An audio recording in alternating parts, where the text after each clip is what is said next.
Si alguien les dijera que el futuro de la agricultura de alta tecnología, o sea, el secreto para cultivar alimentos perfectos en medio de un desierto o en un rascacielos urbano, depende de un pedazo de basura peluda que hemos estado tirando por siglos, ¿lo creerían? Pues la verdad suena como una locura al principio. Exacto, suena a broma.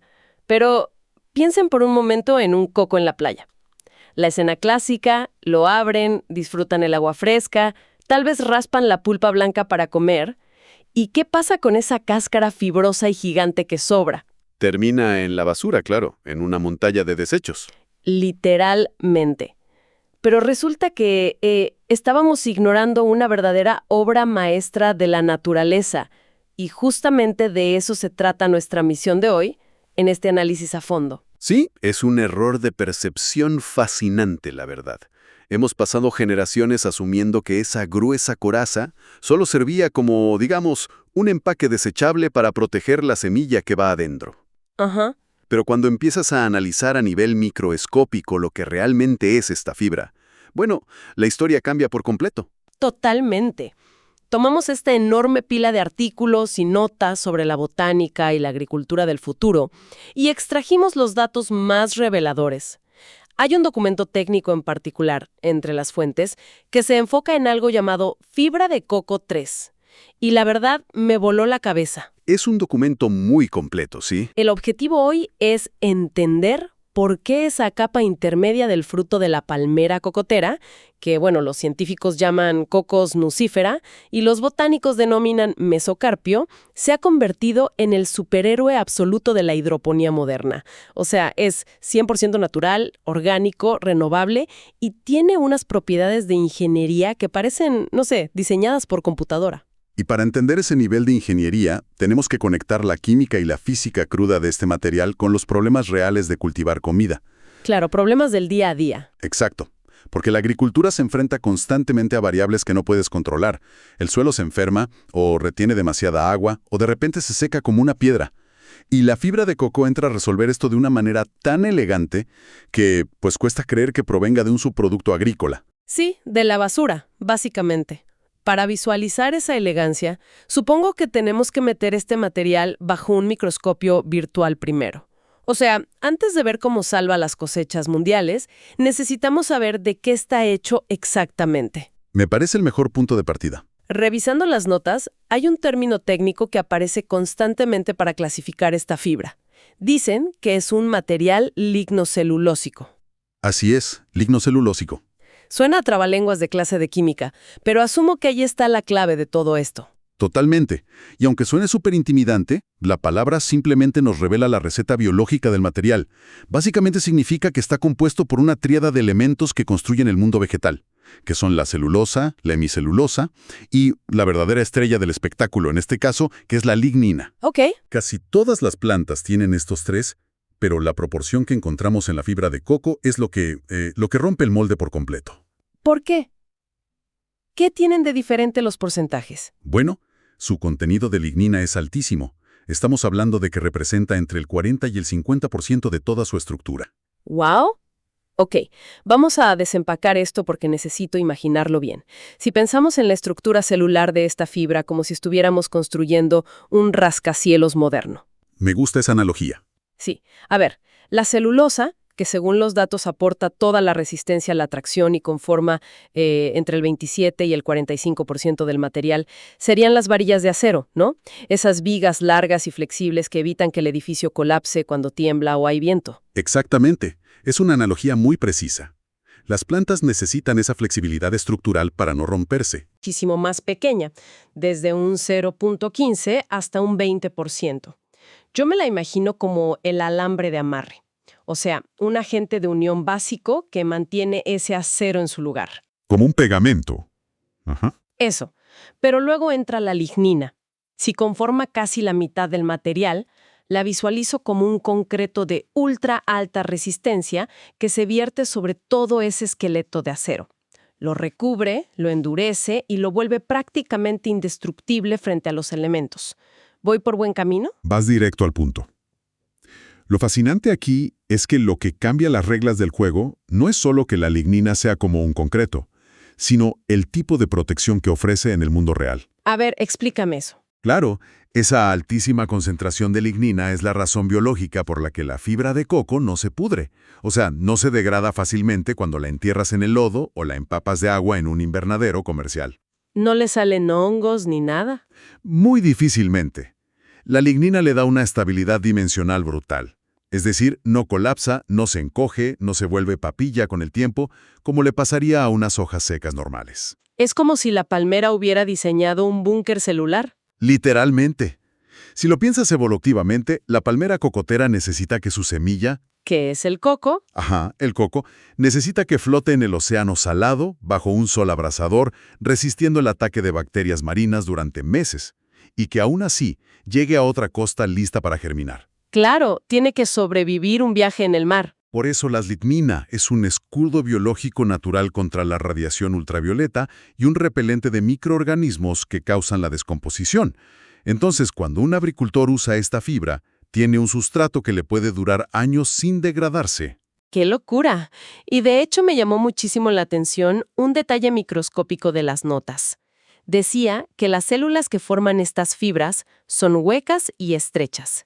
Tienen paredes muy gruesas de celulosa que se endurecen justo cuando esa lignina se deposita en ellas. Es un diseño increíble. Sí, o sea, estamos hablando de millones de microtuberías rígidas y blindadas. Y claro, si tenemos un material tan absurdamente resistente, la intuición nos gritaría que estamos frente a algo inerte. Yo misma me imaginaba que la fibra de coco era como una arena esterilizada, como un lienzo en blanco perfecto para que el agricultor eche sus fertilizantes sin que el suelo interfiera en nada. Y ese es sin duda el mito novato más grande en la hidroponía. ¿Ah, sí? Sí, se le suele llamar sustrato inerte, dando a entender que es solo un soporte físico para que la planta no se caiga de lado, pero la realidad química es otra completamente distinta. ¿Entonces sí hace algo más que solo sostenerla? Uy, sí, la fibra de coco es tremendamente activa. Es cierto que viene con un nivel bajo de nutrientes generales, por lo que no va a alimentar mágicamente a una tomatera sin ayuda externa. Tienes que ponerle fertilizante. Exacto, pero está muy lejos de ser un simple lienzo en blanco. Tiene una química oculta muy compleja. Aquí es donde se pone realmente interesante, porque leyendo la investigación me topé con una aparente contradicción gigantesca y me sacó de onda. Resulta que esta fibra viene naturalmente cargada de potasio, sodio y cloro. Así es. Y tiene sentido. Acabas de mencionar que la palmera crece en las playas, absorbiendo brisa marina y agua salobre. Pero, espera un momento. La sal es el enemigo número 1 de casi cualquier planta agrícola. O sea, si yo le echo sodio y cloro a mis lechugas o a mis fresas, las calcino. ¿Cómo es que un material lleno de sal marina es el rey de la agricultura? Bueno, es que las quemarías en cuestión de días si usaras la fibra directamente del árbol a la maceta, así tal cual. Me imagino. Lo que hace que esto funcione es un proceso industrial previo llamado lixiviación. Lixiviación. Ajá. Básicamente se trata de realizar lavados profundos y sumamente calculados con agua dulce. Al lavar la fibra de coco cruda, logras arrastrar y extraer esas sales solubles. Purgas todo ese exceso de sodio y cloro. Ah, ok. ¿Cómo enjuagarla muy bien? Exacto. El objetivo es bajar lo que llamamos la conductividad eléctrica hasta niveles que sean completamente seguros para la raíz. Es un paso crítico, porque sin la lixiviación, la fibra de coco sería un veneno para los cultivos. O sea, hay que darle un baño intensivo para quitarle la playa de encima antes de llevarlo al invernadero. Así mismo. Pero el lavado no resuelve toda la rebeldía química de este material, ¿verdad? Porque hay una sección en sus notas dedicada a un fenómeno llamado intercambio catiónico, o CIC. Sí, la capacidad de intercambio catiónico. Y francamente me pareció un comportamiento casi inteligente de la fibra, especialmente en su forma de médula, que es ese polvillo más fino que cae del coco. Dice ahí que tiene un poder elevadísimo para retener y liberar nutrientes. Es una propiedad fascinante, la verdad. Esta capacidad significa que la superficie microscópica de este material no es plana ni neutra, sino que está llena de cargas eléctricas negativas. Como estática. Algo así. Y como en los imanes, los opuestos se atraen. Los nutrientes que las plantas necesitan para crecer, como el potasio, el calcio o el magnesio, viajan en el agua de riego como iones con carga positiva. Ok. Entonces la fibra actúa como una batería o un banco de reserva. Atrapa magnéticamente esos nutrientes y los mantiene pegados ahí, liberándolos poco a poco conforme la raíz de la planta los va exigiendo o los va necesitando. ¡Wow! Suena al sistema perfecto de alimentación gota a gota, pero como todo banco, asumo que tiene sus letras chiquitas en el contrato. Vaya que las tiene. Sí, porque el texto lo confirma al hablar de un secuestro de minerales. Me pareció increíble leer que la fibra tiene una preferencia, o sea, una afinidad mucho más alta por ciertos nutrientes sobre otros, al punto de que puede robarse el calcio y el magnesio que el agricultor añade con tanto cuidado en el agua. Y este es el punto de quiebre donde muchísimos agricultores sin experiencia fracasan con la fibra de coco. ¿Se mueren las plantas? Sí, o se enferman gravemente. Todo se reduce a la fuerza de atracción química, a las valencias. El calcio y el magnesio tienen una doble carga positiva. O sea, digamos que son iones más fuertes magnéticamente. Ajá. El potasio, que la fibra ya tiene pegado de forma natural en su estructura, solo tiene una carga positiva simple. Así que cuando tú riegas con un fertilizante rico en calcio... La fibra dice, venga para acá. Exacto. La fibra de coco dice, prefiero este imán que es más fuerte. Entonces suelta su potasio hacia el agua y secuestra el calcio. Lo pega a sus paredes celulares con tanta fuerza que las pobres raíces de la planta no tienen la energía suficiente para arrancarlo. ¡Qué locura! Es decir, el agricultor mide perfectamente su mezcla de fertilizante, carísima a veces, se la echa a la planta con toda la ilusión y la maceta literal se come el calcio antes de que llegue a la raíz. Así es. Y me imagino las consecuencias, frutos podridos, hojas deformadas y el cultivador rascándose la cabeza porque jura que sí les dio de comer bien. Ese es exactamente el escenario. Verás la pudrición apical en los tomates, por ejemplo, que es cuando la base del tomate se pone negra y se pudre por falta de calcio. ¡Qué coraje! Pero afortunadamente, la ciencia agronómica ya resolvió este secuestro con un proceso que llamamos buffering o amortiguación. Buffering. ¿Y cómo funciona eso en la práctica? O sea, ¿cómo le quitas la maña de robarse el calcio? Pues lo saturas antes de usarlo. ¿Cómo? Mira, antes de que siquiera asome una semilla por ahí, el fabricante o el propio agricultor sumerge la fibra de coco en una solución que está extremadamente concentrada de calcio y magnesio. Lo que haces con esto es llenar intencionalmente todos esos espacios o estacionamientos magnéticos de la fibra con calcio. Ah, le das lo que quiere. Exacto. La obligas a soltar todo su potasio residual y llenas el banco. Una vez que el material está amortiguado, ya estás satisfecho. Así que cuando comiences a regar tu planta de verdad, la fibra ya no va a competir por los nutrientes del fertilizante, porque sus sitios de retención ya están todos ocupados. Es literalmente darle de comer al suelo para que deje en paz la comida de la planta. Exactamente. Brillante. Ahora, supongamos que ya dominamos esa curva de aprendizaje químico, ¿no? Ya hicimos la lixiviación para quitar la sal, ya aplicamos el buffering para que no nos robe el calcio. Lo que nos queda al cruzar la frontera hacia la física del material es algo que los investigadores describen como el entorno absoluto y perfecto para una raíz. Sí, físicamente es un triunfo rotundo de la naturaleza. Y aquí es donde todo cobra sentido. Y volvemos a esas famosas tuberías rígidas y blindadas por la lignina que mencionaste al principio del análisis. Ajá, los microtubos. Porque el mayor desafío, el dolor de cabeza histórico de cultivar cualquier cosa en un espacio cerrado o en una maceta, es mantener ese delicado equilibrio entre el agua y el aire en la tierra. Entonces, ¿qué significa todo esto? Porque los números que maneja el documento en cuanto a retención de agua son impactantes. Clasifican su capacidad hídrica como alta, con mayúscula, pero el detalle es que puede absorber entre 8 y 10 veces su peso seco en agua. Es muchísima agua. Es una esponja monstruosa. Y lo que me pareció genial es que, a diferencia de la tierra normal, ya sabes que cuando la tierra se seca mucho se vuelve como una costra impermeable que escupe el agua y se resbala. Sí, que el agua corre por los lados de la maceta. Exacto. Pues el coco no hace eso. Se rehidrata al instante aunque lo hayas dejado secar al sol por semanas. Retiene una cantidad de agua brutal. Sí, pero la magia de verdad no está solo en lo que retiene, sino en lo que deja ir. ¿A qué te refieres? A que al mismo tiempo que es una esponja gigante, el documento clasifica su drenaje como excelente. Su estructura física permite que se sature de agua hasta un 80% de su volumen, pero cualquier gota extra por encima de ese límite ¿Qué pasa? drena hacia abajo por gravedad casi de inmediato. No se encharca. Espera, pausa ahí. ¿Cómo es posible que el mismo material absorba 10 veces su peso en agua y al mismo tiempo sea un colador perfecto? O sea, parece una contradicción física. Si algo está empapado, pues está empapado, ¿no? Suena raro, pero la clave de esa aparente contradicción está en la porosidad. Y aquí entran en juego esas células huecas de las que hablábamos. Ok.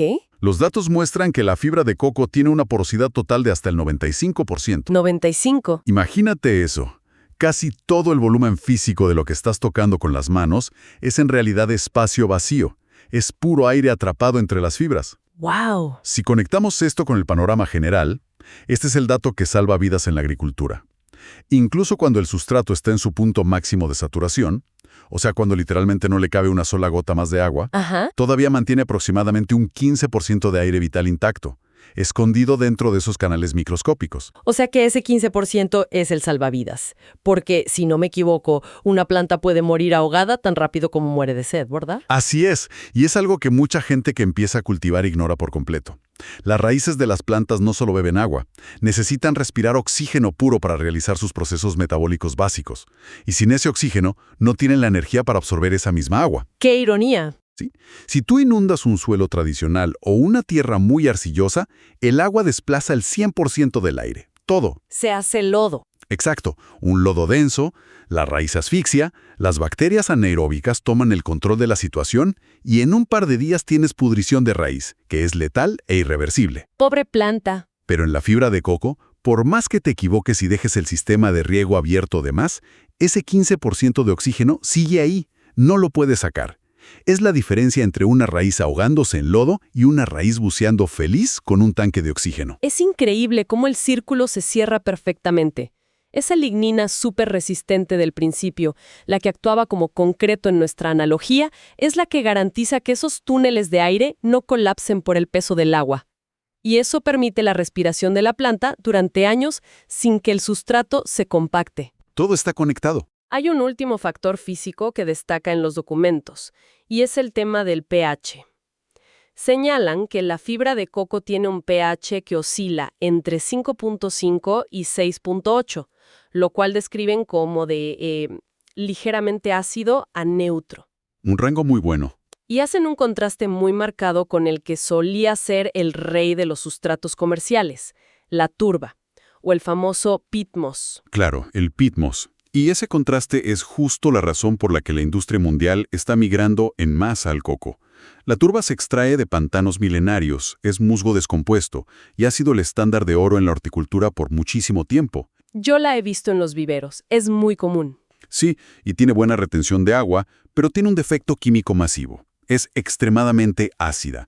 Tiene un pH que puede rondar el 3.5 o 4.0. Uy, eso es como jugo de limón casi. Pero sí, si plantas algo ahí directamente sin tratarlo, las raíces se queman químicamente y se bloquean, no pueden absorber casi ningún nutriente. O sea que los agricultores tenían que ser químicos de medio tiempo solo para poder usar esa tierra. Exacto, era muchísimo trabajo. Para usar la turba, tienes que mezclarla meticulosamente con cal agrícola o piedra caliza para forzar ese pH a subir a niveles que sean tolerables para la raíz. ¡Qué dolor de cabeza!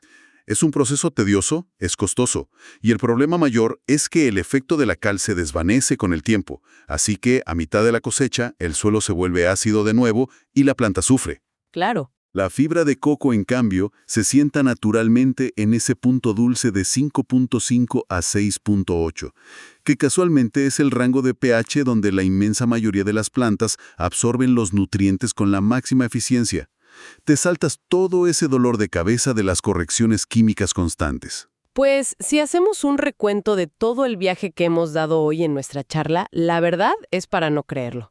Empezamos visualizando un coco tirado en la arena, viendo esa cáscara peluda que el mundo entero solía considerar como una basura molesta que solo hace bulto.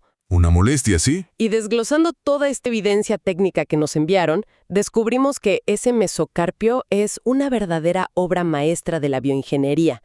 Es una fortaleza celular armada con lignina para no pudrirse jamás. Tiene un sistema de intercambio catiónico que funciona como, un banco magnético que despacha nutrientes a demanda. Y secuestra los que no amortiguas. Cierto, hay que tener cuidado ahí. Y además, posee una arquitectura física que desafía la lógica, reteniendo océanos de agua mientras respira como un pulmón con ese 15% de aire. Yo creo que la gran lección aquí, al menos para mí, es ver cómo la comprensión íntima de las cosas más mundanas puede revolucionar nuestra tecnología. Hoy en día hay megainvernaderos hidropónicos que producen miles y miles de toneladas de tomates, fresas y pimientos con un uso de agua hipereficiente. Para alimentar ciudades enteras. Exacto. Y todos esos cultivos operan sobre este polvito de coco. Dependen por completo de la lixiviación, del buffering y de esa porosidad del 95% para, literalmente, alimentar al mundo. Es fascinante. Y todo esto nos deja con una reflexión que va mucho más allá de la agricultura. Es un pensamiento para que se lo lleven y le den vueltas. Hemos visto cómo este subproducto natural imita y hasta supera las condiciones que nosotros intentaríamos crear en un laboratorio con materiales sintéticos de miles de millones de dólares. O sea, retención extrema, oxigenación perfecta y una durabilidad biológica increíble. Cosas que nos costaría muchísimo replicar artificialmente. Ya estaba resuelto. Ahí, escondido a plena vista en la cáscara de una fruta tropical. Lo que nos obliga a hacernos una pregunta muy interesante.